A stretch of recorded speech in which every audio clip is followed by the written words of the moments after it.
Hey everyone, and welcome back to another video. So let's talk about the Disney Wish. In this video, basically, we're going to talk about our experience on the ship, our pros, our cons. At the end of this video, we will also make a special announcement. Make sure you stay tuned to the end of this video. First thing I want to talk about, I want to start out with the positive. I want to talk about the things that I loved about the Disney Wish. So what is something that you loved about the Disney Wish? There's actually a lot of things I love, but let's see. The first thing is, when you enter. Well, actually, okay, even before you enter, the ship, the new design of the ship. Like beauty, like on the exterior of the ship? The exterior of the ship, correct. Especially coming in from the distance, you can really tell the difference. Sparkly, and you can tell like a brand new shiny ship. And then second was when you entered the atrium. The atrium was beautiful. Yeah, the Grand Hall is very beautiful. It definitely felt like you were in a fairy tale.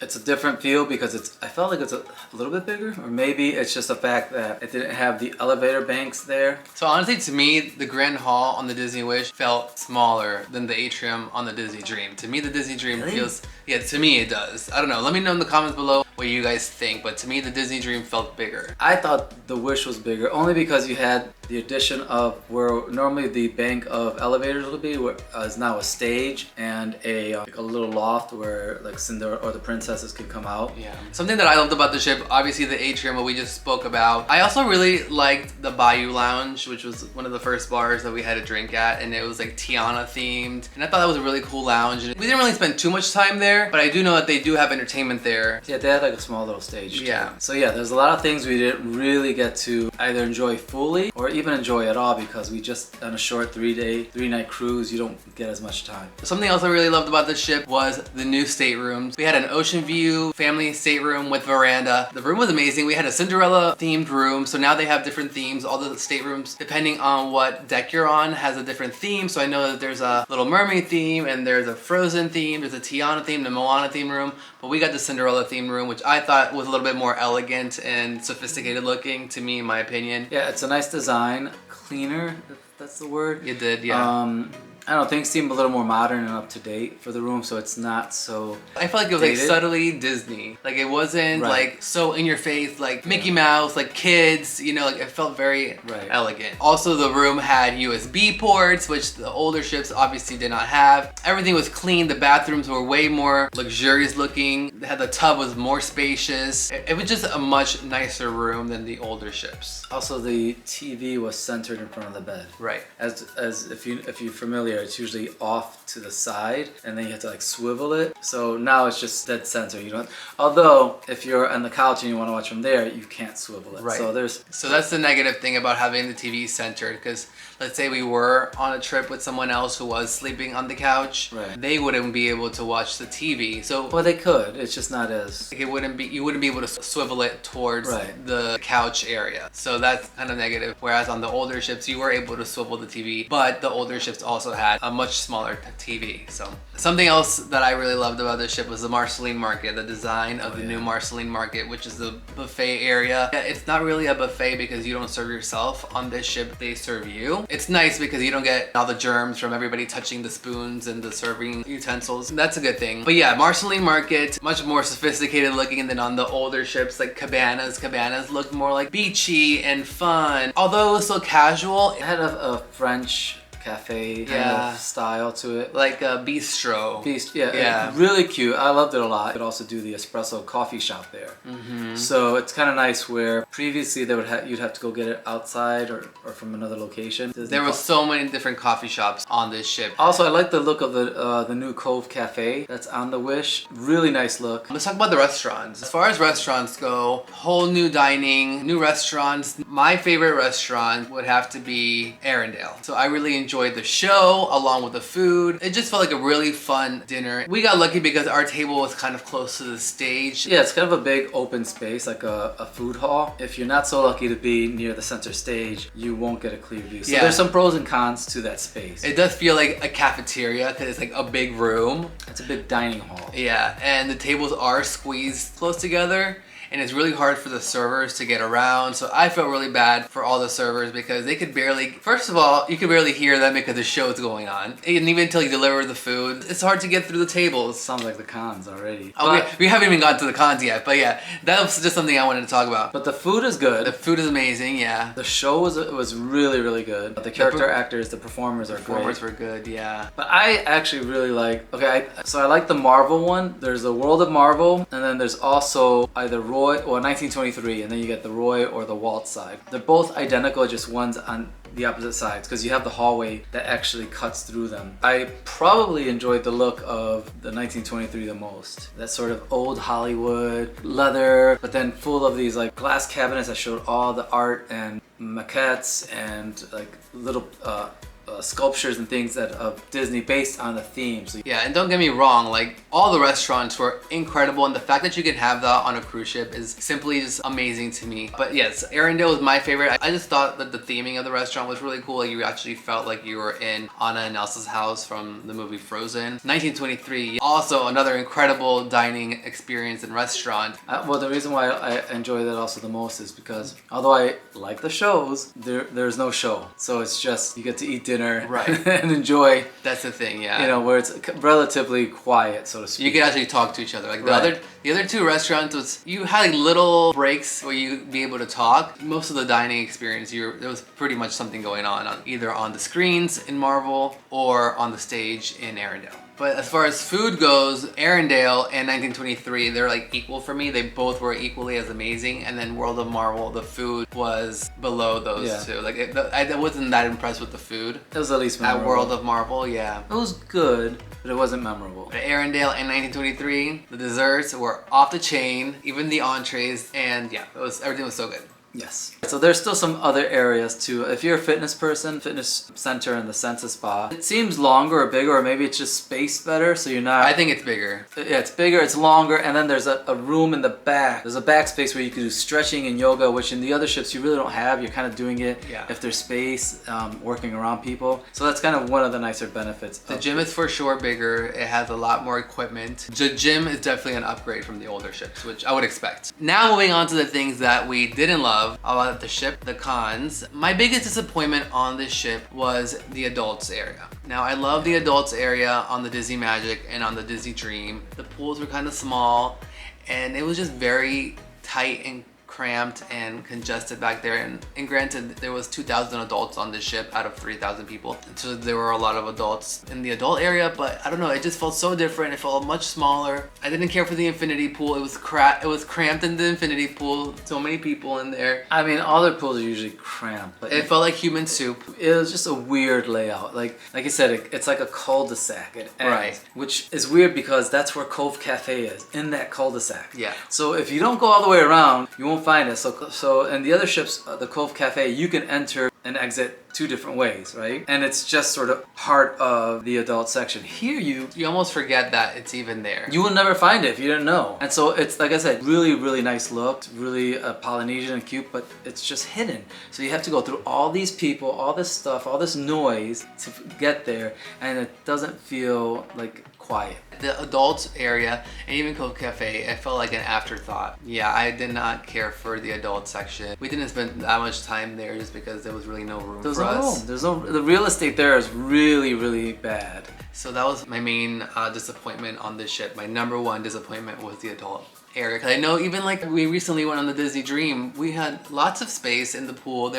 And if you don't go in the main pool, then there's a Satellite Falls upstairs that you can go in. You don't have that. You don't have that. Also, in relation to the adult section, you don't have like the Evolution area, the nightclub area. Like the whole district area. The district. Like on the Dream, the district has all like the lounges and bars for adults. Right. All the adult, like all the bars and like adult areas on the Disney Wish were kind of like just spread out different areas of the ship, whereas on the Disney Dream it's all in one section of the ship. Here it's kind of just all like spread out. So some people might like that, some people might not. I thought I would. I thought it was a cool idea until you went through it. Also, kind of connected to that is the promenade. So on the other two ships, the promenade circles the entire ship. The other four ships. The promenade goes all the way around. It also connects to the district area. So like if you want to come outside of the district and cocktails, you know, there's a whole walkway to connect it. It feels really nice and smooth. Here, that's not the case. And in all honesty, there's like half promenades. It doesn't go around. That was a major concern and disappointment for a lot of people. Even before the ship came out, they were like, even on the Facebook group, people were like, does deck 4 wrap around the whole entire ship? And it does not. So if you're a jogger, runner, yeah, it's weird for you.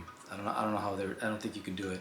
I didn't really think about it, but if you're handy capable, if if you're in a wheelchair or something like that, you're gonna hit the parts where you can't go through. Because there is like a stairs that goes up to the next deck, which sometimes was closed. So like you were not allowed to go up there, which is weird. Like, okay, so which also is the deck that leads to the forward. The point of the ship. Right. Yeah. So sometimes that's something that you could not do on older ships, but on this new ship, you are able to go to the very tip of the ship, and I guess for sailing away, you can go up there and see us sail away. Right. So just be mindful of that. And I know I always say, I've said on my previous vlogs on the Disney Dream, oh, deck 4 is my favorite deck. I love being outside. He does. And this ship took that away from me. Yeah. And from us, from all of us Disney cruise lovers, I know a lot of people are very disappointed with that. Yeah. Something that also disappointed me that I was unhappy with is that the Cove Cafe didn't have the yummy snacks and pastries that they have on the older ships. So on the Dream, you come in and then in the Cove Cafe, you'll have like the little cranberry bars, or you'll have the croissants, and you have the little brownies and the cupcakes and all these things that you can just grab with your coffee, and you can take it to the room. That's what I would always do. I'd go and grab a few of everything and I'd take it to the room and snack on it. Complimentary. Complimentary. The Disney Wish,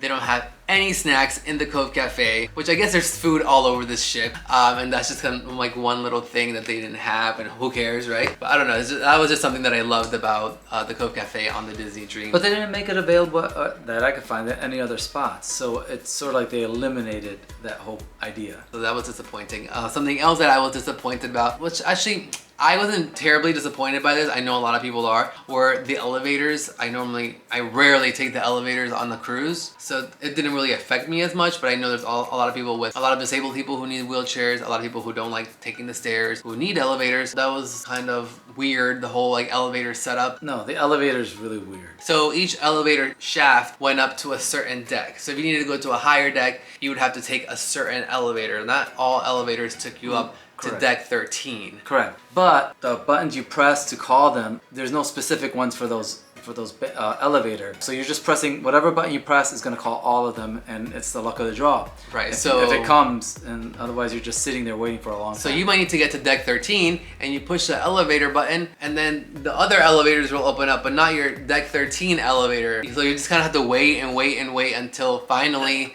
that elevator that takes you to deck 13 opens up. Bad design. Just really stupid. I mean, for us, thankfully, we're able to walk upstairs, but for people who can't, that is a huge inconvenience. Yeah.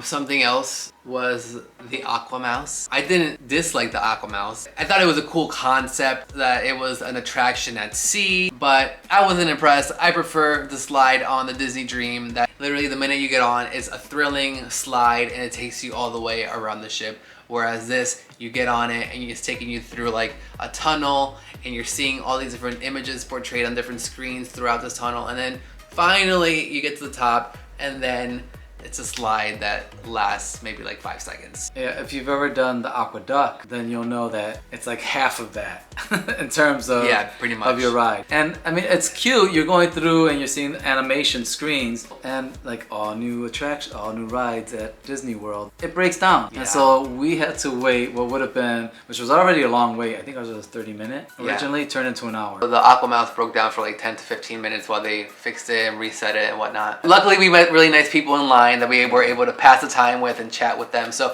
it wasn't so bad at the end. But we did wait a while to get on the Aqua Mouse. Some people didn't. I mean, some people were like, "Oh yeah, I got on in 10 minutes." Do you have anything that you disliked? Yeah, there was a show I disliked. The shows. One specifically I was not crazy. So there was always 3 shows, one a night. And I think their weakest one, I would have thought the first one with the Goofy, but no. Seas the Adventure is actually funny because a lot of people really enjoy Seas the Adventure. I know prior to me going on the ship, it's the new show that they developed for the Disney Wish, and a lot of people really like Seas the Adventure. I didn't dislike it, I just wasn't like that impressed by it. Yeah, but sadly it was the Little Mermaid. The Little Mermaid you did not like. I think we both fell asleep, to be honest. I fell asleep for sure. It was very minimal set-wise compared to their other sets on the other ships. It felt like a high school production. It did. As opposed to a Broadway caliber show. This is not reflective reflect on like the performers, so the performers are good. It's just like the props. I feel like the two main props that they used was like the rock that she would get on. Oh yeah, the main prop. And the big treasure chest that nothing ever came from. Yeah, there was a major, huge treasure chest. And they never really used it. It was just there. It was there. It was the weakest of the three. Oh, Aladdin was really good. I really enjoyed Aladdin, which was on our last night. Going back to my cons, something that I did not like about the ship was, okay, so the rainforest room obviously was cool. It was much more updated than on the older ships. The thing that I did not like about the rainforest room is that the sauna was not that hot and the frigidarium was not that cold. The steam room was great. It was good. The hammam steam room was amazing. And they give you scrub and you scrub your whole body. Also, I didn't like this feature. So the rain showers, whatever they're called, the rainforest showers, they're just sort of open. Like there's no curtain to close. It's like in the middle, basically, of the whole rainforest room, and they're like showering like, in front of everyone. In front of everyone. It's very awkward. It's really awkward. People are just lying there like relaxing, and you're just like showering right there in the middle of the rainforest room. At least you didn't go to it, but the rainforest room on the Disney Dream, each shower was kind of like encapsulated within that little space. So it's like you would go in it and it felt like you were inside of it. And you'd have some privacy. You would step in, but they felt a lot more private on the Disney Dream. Yeah, you may as well be showering in front of a bunch of people. Pretty much, that's legit what it felt like. I remember there were no hooks anywhere. Oh yeah, no hooks to put your towels. So we had we had bathrobes and towels, and we had nowhere to put them. Like if you wanted to go in the sauna or the steam room or any of these things, where do we hang our towels or where do we hang our bathrobes? They rushed it. They didn't think it through. I did not like that. Last thing on my list that I did not like about this cruise was the amount of high-end stores that they had on deck 3. It felt like there was a lot of them and they were just taking up a lot of space, and nobody was even in these high-end stores. The couple that we met, the husband he's a jeweler, and he says to not ever buy jewelry on a cruise because it's way more expensive on a cruise than what it's like 4 times more expensive on a cruise than what it is actually on land in real life. It does take up, it literally is the right side of that space. That whole right side is all different jewelry shop. And then the main, what's it called, mainstay or? Mickey's mainsail? Yeah, it is bigger or longer, but also was super crowded. I've never been in something like that. Again, this is probably one of the more crowded Disney cruises that we've ever been on, and it makes sense because it's a brand new ship and people want to go and see it, so I get it. Oh, we didn't say another thing we actually liked. What? The outside quick service food. Oh, yes, the food. How could we forget that? How could I forget the food? Oh, yeah. Well, that was one of my favorite things about this cruise. The Mickey's Festival of Foods. Is that what it's called? I think that's what it's called. And it's upstairs. It's on, I think it's like deck 11. It's right by the pool. And you have the barbecue. You have Donald's Cantina. And then you have pizza. And then you have like the grill with the tenders and the fries and the burgers and stuff like that. And that whole area was the best thing that they could have done. I heard somewhere that they might put that on the older ships, but the barbecue was great. The cantina was good. Like I didn't even want to eat in the dining room one of the nights. I just wanted to go eat there. We never had to wait in line at any of the Festival of Foods spots. We just went up and we got our food right away, and there was plenty of places to sit. That was everything on my list that I wanted to talk about. Is this my favorite ship? No, it's not my favorite ship. My favorite ship is a Disney Dream. What's your favorite ship? Well, I love the Magic because it was our first. So I'm gonna stick with the Magic. The Magic is yours? Yeah. The Dream is mine. The Disney Wish is not my favorite ship. Is it a bad ship? No. Will I go back on it again? Heck yes. It's a beautiful ship. It's a gorgeous ship. I loved it. It still felt magical. I don't know. I just prefer the Dream. It's a different configuration.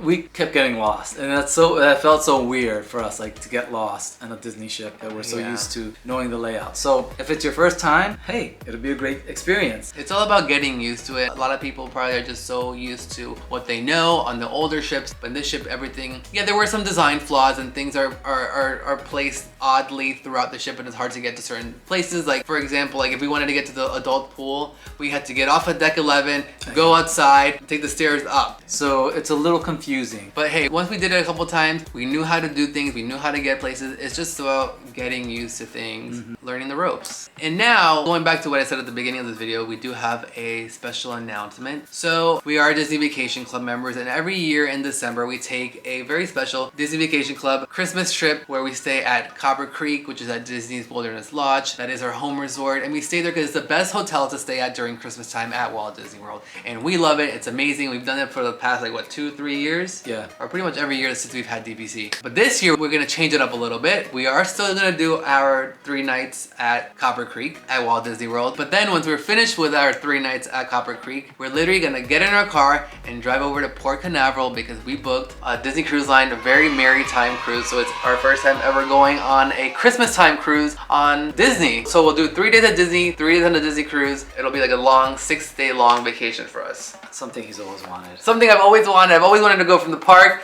to the cruise. Yeah. What, you've never wanted that? No, I've always thought that. Fine, you can't go. But no, I think it'll be nice. That's the exciting announcement. Obviously, we'll vlog the whole entire thing. Something else very special about this cruise is that it's not just gonna be us going on this cruise. It's also gonna be 3,000 other people. Besides that, it's also gonna be my best friend Coco and his boyfriend, and also Coco has his sister and brother-in-law who are also gonna be joining them on this cruise. It's their first time going on a Disney cruise, and it's gonna be Coco's first time going on the Disney Wish. But wait, there's more. But wait, there's more! Our 2 other really great friends, Kelsey and John, who some of you already know because they used to have a YouTube channel. We're also gonna go with them on the Disney Wish. So it's gonna be a big group of us going on the Disney Wish for the Christmas time cruise. And it's gonna be fun and exciting, and I can't wait for that to come. So that's it. I hope you enjoyed our review on the Disney Wish. Comment down below. What did you guys think about our review? What did you guys think about the Disney Wish if you've been on it? Is the Disney Wish your favorite ship? Let me know in the comments down below. I'm very interested to know your opinion. I know there's a lot of mixed reviews out there on the Disney Wish. So remember to comment, share, troll us, whatever you want. If you're new here, please make sure you're subscribed. Leave this video a thumbs up, and we'll see you on the next video. Bye. Bye.